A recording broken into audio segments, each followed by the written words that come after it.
Shai, that team had just scored 162 points, and I think after the first quarter they only had 2 points in the paint. First half was like 12. What did you all do from a tone-setting standpoint and executing defensively to start the game?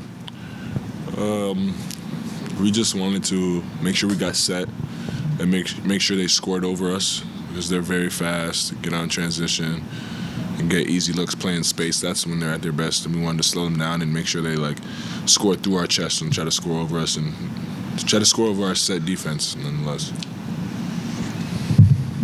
Shai, I want to ask you this because I asked Dub last game. I couldn't help but overhear you talking about Lou's impact on the way in here.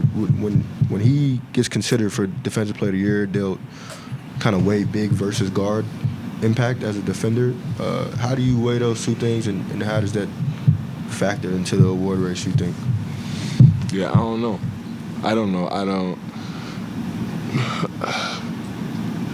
To me, it's just impact. There's no position.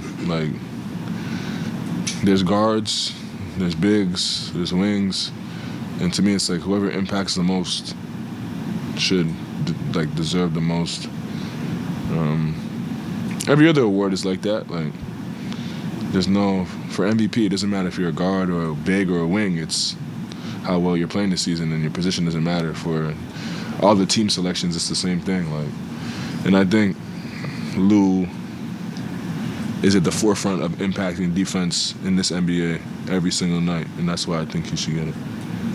Dub, I don't actually think I asked you. I think I asked Lou. I know you said in the past that maybe there should be a big and guard award. What do you make of where he fits in there, and maybe why people evaluate defense the way they do? Well, I think I'm right. It just, I don't know, defense is a very, you can't have one without the other, so it's a very weird thing to me to only give it to, really, historically only bigs get it.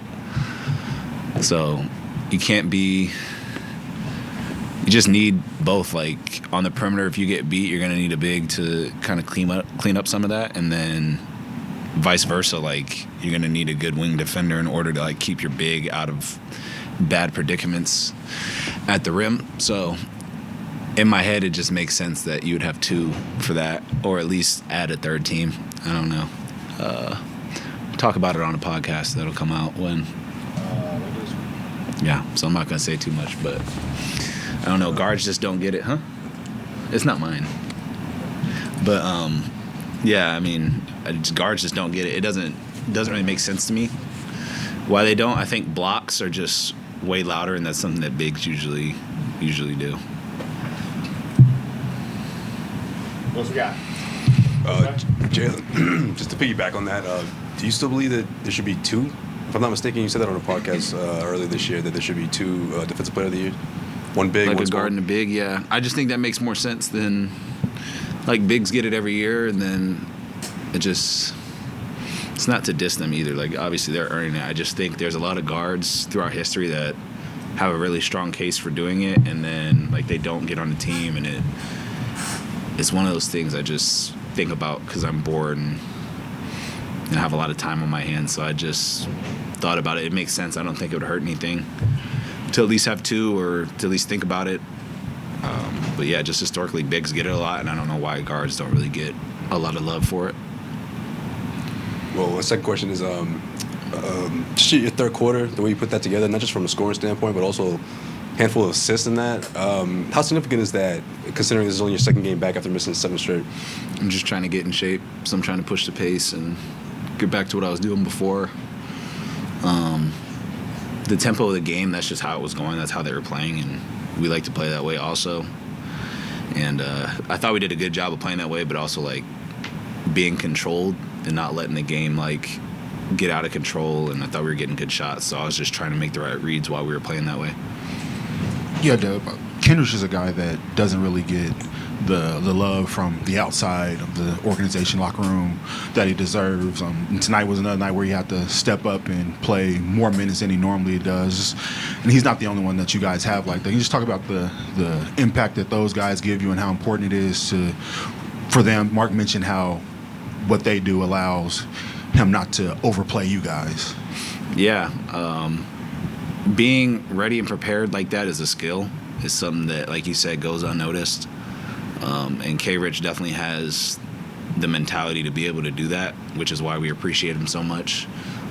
I think everybody on the team has that same mindset. I think Mark helps with it too because he's not afraid to put anybody in at different times in the game, different times during the season. So I think it gives a lot of guys confidence to stay ready. But just obviously you brought up K-Rich.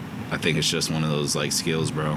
Like to be able to be engaged in a game where you may not play, and then the next game like we need you to play significant minutes and be very high level.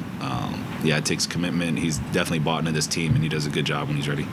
And Shai, correct me if I'm wrong, but I believe Andrew Nembhard is the first guy to wear your shoes in a game. Just talk about how cool that is as a guy that grew up wearing other people's shoes, that see somebody wearing your shoes in a game. Yeah. He was second and Nikhil was first, but yeah, it's amazing. It's just a real feeling. It feels really good. I appreciate Andrew and Nikhil for, I guess, wearing them and trusting them and liking them. Nothing more than that, though. It feels really good. You guys continue to break all these records. Like tonight, you tied this 2017 Warriors with most double-digit wins. You're on pace to have the best net rating ever. You broke the Thunder, wins record. There's all these things that you guys continue to break and show that you're a historic team. How do you process that? We don't care not one bit about any of those records. None of those they mean something, but they, in the grand scheme of things, don't. We're after one thing and one thing only, and that's our ultimate goal, to win. And that's all that's on our mind. Everything else we don't care about. As long as we're, and I'm going to sound like a broken record, but as long as we're taking steps in that direction, that's all we care about. And everything else just comes with it. We don't know any of those things. They just pop up wherever you see them. We don't focus on them. We essentially don't care about them. We care about winning and getting better every day. Shai, sort of related to those stats, I know that last year we talked about Mark being sort of allergic to taking credit. How much credit would you give him? Because it seems like this year, rightfully so, it's been more about you guys, but Coach of the Year race, he doesn't even get a mention about things. But you guys are winning 60-plus games, you're getting the net rating, you're getting all these defensive things, all these accolades, and it just seems like it's some of his impact's gone under the radar. Yeah, Coach hates credit. He hates anything besides competition and basketball, and that purity from him, it sets the tone for us as a group. A lot of times you guys ask how are we so close, how are we so connected, him being our head coach and being the leader he is, he's so humble and so down to earth that it trickles down for sure. And as far as coaching the game of basketball, I think we all can say he's really, really good at it.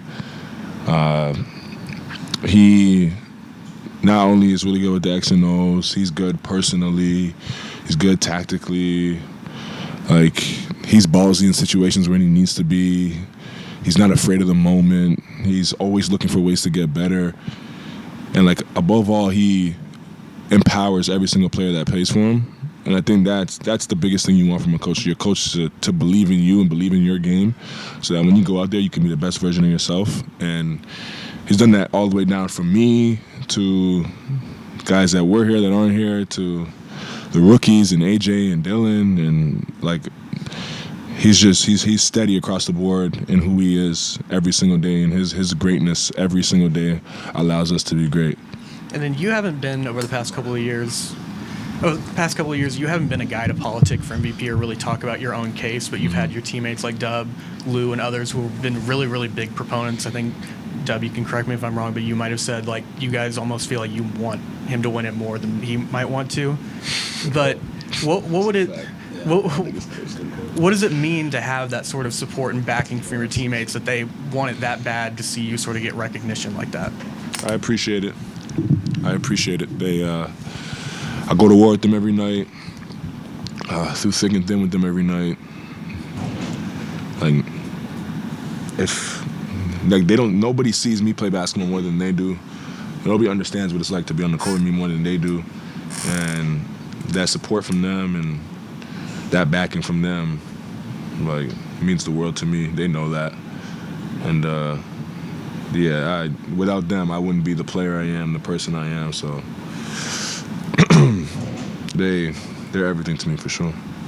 Shai, I want to go back to Andrew's question. How do you guys get to the point where you block out all the noise and all the positive stuff that everything's said about you, especially in this era where it's all over social media? Is kind of like, if you're on social media, it's kind of hard to avoid. Yeah, so like 3 years ago, I think it was like Chat Dub's first year, and like Chat had got hurt, and it was the start of the season, and we had these expectations because we like finally got like a top rookie, some good young talent, and we were supposed to be a team that like took a next step, and Chet got hurt, and everyone in the media was like this year's a wash, and we're gonna rebuild again. And Sam came in the first meeting of the year and told us that like our destiny is ours to control, and if we prioritize winning, we'll win. And I think everyone received that message like loud and clear, and we've taken that and run with it this past 3 years, and we've taken steps because of that. So I think like the tone that they set with what they prioritize as an organization and as a front office, as the coaches, just trickles down to us. Like, that's all we see. Like, they don't care about anything else besides our performance, and everything else comes second to that, and us winning games, and them having that mentality gives us no choice. You guys have only had maybe like 160 something minutes with the two big lineup this year. It's been successful, but I'm just curious, if you guys feel like you have learned enough about that lineup, and what have you learned about that lineup? No, it's not at all. That's it's something that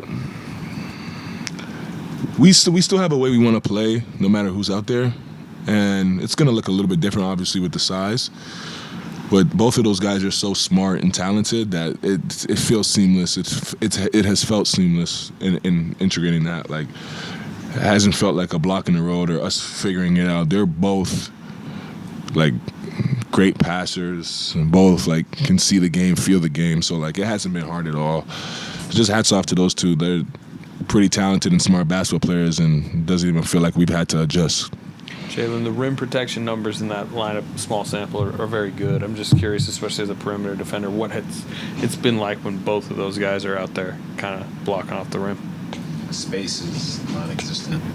Doing a good job of, I wouldn't say like funneling our defense to them, but we get more confidence when they're in the game to like gamble and like just play more aggressive on the perimeter, knowing that we have somebody at the rim. When we go small, obviously we got to be scrappy, but you kind of have to like you can't really gamble as much.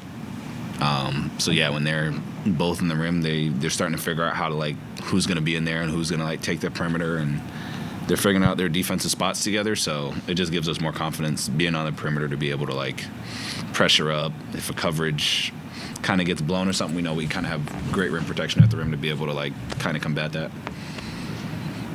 Last one to Joel. For either of y'all, while we're on the topic of these sort of historic stats, you guys are basically a win away, one of these next two games, from having the best record against the opposing conference in history. You're 27-1 against the East. When you hear that, what do you think? I don't know. It's cool. I think the stat stuff is more for y'all than it is for us. It's my only answer. Sorry.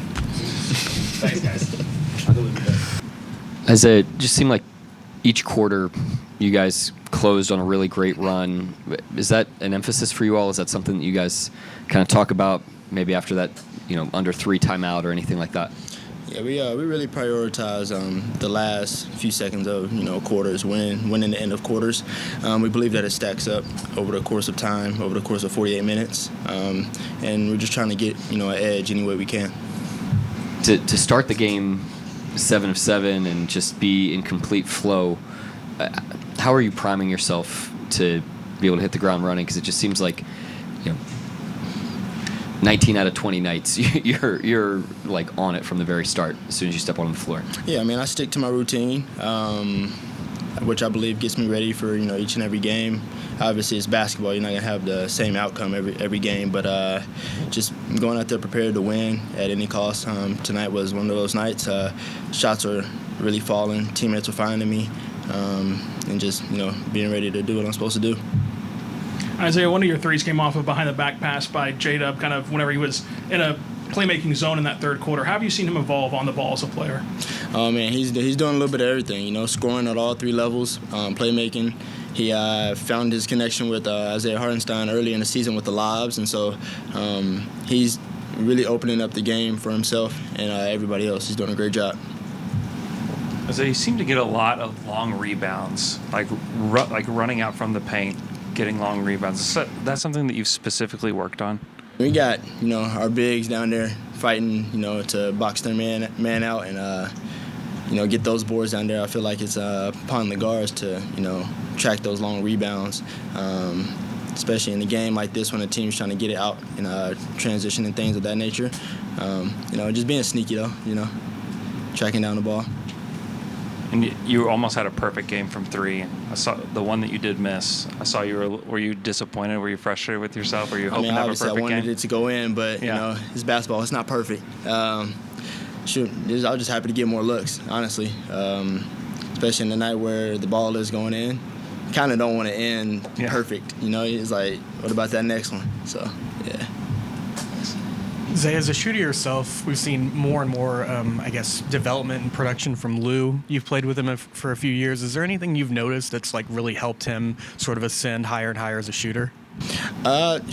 Shooting the ball. He's shooting it with extreme confidence right now. He's making teams have to make a decision, whether to let him shoot it or, make him beat him on the drive. I think he's really helping his game in that way, being able to stretch the floor and being able to, score at the rim or knock down a shot. And then he didn't finish the game, but Hartenstein, I just want to ask you specifically as a shooter again, what is the sort of value of having a big body screener like that? Because you guys have had good screeners on the team, but it's mostly just guards. Yeah, I think just being able to be versatile with it. He's very good at creating action, finding shots for himself, but more so for others, and just playing off him that way. I think he really goes hand in hand with not only me, but all of our other guards as well. Mark, it seemed like you guys were able to close every quarter really well. What does it take for a team to be able to kind of get a grip on the game in the middle of the game at different stages and kind of win those momentum sections of the game? Yeah, I mean, how you close quarters is important, and I thought we played well tonight. I thought our second quarter defense, third quarter offense was really good, and I was also impressed with our ability to kind of pivot back into the small ball the way we did. We haven't done that in a long time, but with Hart going out, Jay Will and Chet out, we did it out of necessity tonight and did a nice job falling back into that. I mean, obviously not perfect, but that team was hot coming in, and I thought we did a nice job against them on both ends of the floor. And Caruso just seems to be a plus-minus monster, and before the game, Rick Carlisle is just gushing about him. Seems like every coach that comes in makes a big deal, unprompted, about the addition of him to the team. What is it about the way that he plays, what he does to impact the game, that kind of people on your level around the league take note of that? Yeah, I mean, we talk all the time about invisible stuff, and we try to make it visible inside of our walls so that the players know that that stuff's appreciated. But, go to the offensive glass, but you don't get the rebound, but maybe it allows someone else to, his defensive communication and reliability on that end of the floor, his system skills on offense, how he spaces, how he cuts, how he rolls.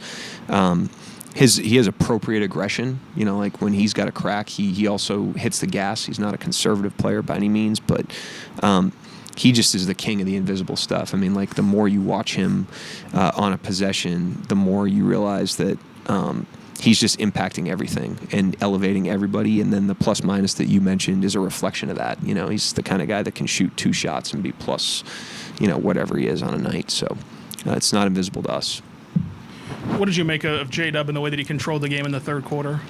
Yeah, I thought that was impressive. You know, just if you think back to some of the stuff we were talking about before the turn of the new year in terms of his force, we were talking about it relative to the free throw line, but really it's a bigger picture thing of like playing downhill, making people deal with his physicality and speed, combination of power, speed, physicality. I mean, he's a monster, and you know, making people deal with that is something that is important for him. And I thought that stretch in the third was like picture perfect in terms of that. I mean, he made them deal with him, you know, and was on the gas, and that's just to me a great like developmental, tangible, you know, tonight. You know, he didn't have he might have had plays like that early in the year. He didn't have stretches like that where he just literally dominated a stretch of the game. Kayson's been a really good play finisher off of Shai, especially all season long. What traits go into filling that role? I mean, he's another like invisible, you know, type player. You know, great screener, great roller. He's great at dunker recognition, like understanding when he should be in the dunker and when he should be bumped out to the 3-point line. He can finish down there around the basket. Obviously, he can also finish plays as a shooter. So, and that doesn't even touch his defense, which is obviously highly impactful. So. He's doing a great job. Keeps getting better. We had the ball in his hands quite a bit tonight. He did a great job there. So, yeah, he's keeping his blade sharp right now. You guys have like very little standings drama around you, and it's been like that for a while. But yeah, I mean, yeah, you've won 8 in a row. You guys look very focused out there. Has it been a challenge at all? You know, with the stakes in a lot of ways being lowered to maintain what you're maintaining. No, because, I mean, there's nothing about this team that's challenging to coach. You know, they're just, like, internally motivated, internally competitive. They hold one another accountable to their standards of togetherness and competitiveness. And, you know, when the scoreboard's on, they're ready to roll. And I also think we understand every single game you're either going to get better or get worse. And we don't want to be a team that's coming out of the end of the season dull, you know, because we're coasting. So we want to improve. And, you know, we improved tonight. We haven't played small like that in a very long time, intentionally. And we dusted that off tonight very well. And got those fundamentals back in the game and fell back into that well. And that could be something we have to go to at some point. So that's an example of that. I guess a quick follow-up, big picture. Do you think there's anything to, like, you guys collectively wanting to, like, kind of put a bow on what this season has been from a wins total, you know, statistical perspective? Do you think there's any of that, like the perfection of the group, just trying to, like, run through the finish line? I think the running through the hell yeah. I think the running through the finish line is more about improving. I think if you asked every single one of them, they don't look at it like that. I think they're very conditioned to tackle the next day, the next game, and they're excited to compete more so than think big. You know, like, we understand that if you want to accomplish the bigger things, you got to stack up to them, and they're really committed to that. And, you know, I know I say it every single game, so it sounds cliche at this point, but, like, they do it, you know, so clearly they're committed to it. But we need to stay committed to it if we want to continue to improve.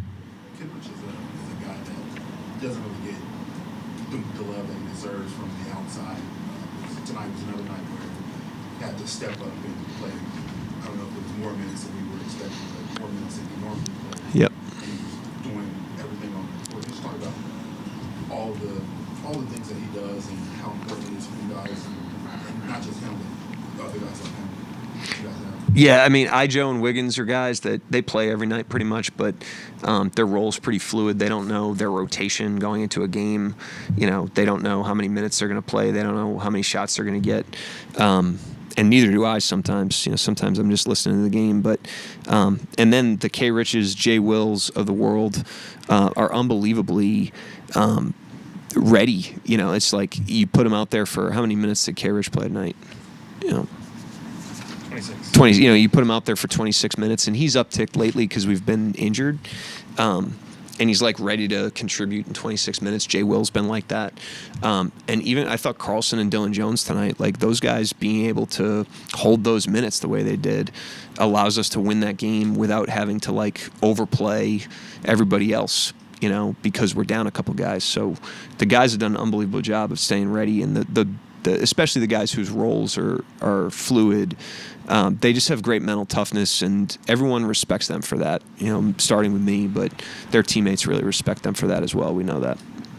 So to follow up about Kenrich, you talked about him like way early on about how he would be a guy that would grab people by the collar, in the locker room. Is he still like that kind of like force as a leader for you guys? Yes, but he doesn't actually do that. But he's so. I think about like Caruso's like this. He's like this. Jay Will's definitely like this. Hartenstein's like this. We got a lot of guys. Joe Wiggins. They're so high integrity as competitors. Like they're always inside the team without any blip. They just are unflinchingly inside the team, and they're unflinchingly competitive, and that earns a lot of respect in a locker room. And when they're like that, despite the fact that they might be sacrificing role or minutes or whatever, or we're talking about invisible stuff with Caruso, like despite the fact that you're contributing more than people see, but you're still inside the team and you're still competitive every night, the respect they earn in the locker room is immense. And Kenrich has been doing that for 5 years here, so he's had that all the way through. And so, I just can't speak enough about certainly my respect for them, but the respect I know the locker room has for those guys. Yeah, and then Shai, you've coached Shai for a long time. People talk about like his big jumps that he makes every year. Yep. What have been like the biggest jumps that you've seen from him since you've started coaching him? I think if you look back to, for where he is now to then, I think the speed he's playing with, in transition, inside of actions, and like on the catch is a huge jump. I think his defense has really improved over that time. And then, at that time, he's a young player. He's in his second year. Your scope as a player is narrow when you're in your second year. You're just trying to stay in the NBA, establish yourself, figure out how good you are. And you tend to be, tight. And over time, he's just widened that lens to where now I think he sees almost everything through a team lens. And, despite the fact that he's like on the doorstep of winning an MVP award last year and this year, it's like he sees things through a broader lens and sees things through the lens of the team. And so he makes incremental growth almost monthly, it seems. But if you zoom all the way back, it's a great question. The speed on offense, the impact on defense, and then the leadership and team orientation, is like night and day. He's really done an impressive job.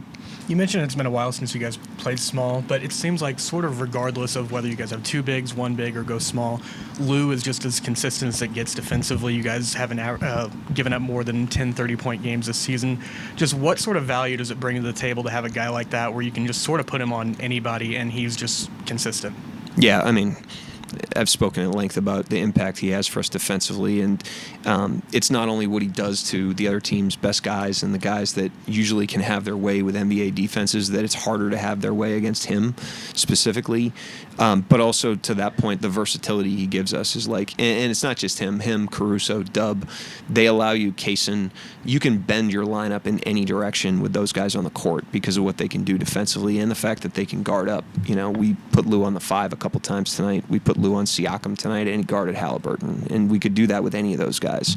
And so when you've got those types of Swiss Army knives, from a lineup standpoint, you can move a lot of other pieces around and not really drop off any. So, and they all play offense, so, but yeah, he's obviously a monster. You mentioned not having to overplay guys routinely. How much of that is part of the plan for you guys? This year's kind of an anomaly with all the injuries that you guys have dealt with, but you've been a guy that has routinely played 11, 12 deep. Yeah, some of it's that, it's development of the team. It's letting a lot of different people touch the outcome of the game. I think that's good for chemistry. And then it's, obviously keeping the team fresh and keeping the guys fresh and, allowing guys to play harder in their minutes and having an awareness of the schedule when it gets condensed. And I think if you look at the way we've played like on back-to-backs and when we've been in condensed parts of the schedule, I think that's where the cumulative effect of that comes in. But you have to be able to trust the guys that are going in the game. You owe it to the team to do everything you can to win. And so when you've got the K. Riches, the J. Wills, the I. Joes, the Wigginses, and then even tonight, Dylan, Flagler, Carlson. Like, I trust those guys in real minutes. When you trust them, then it doesn't put you in a predicament, and I trust them.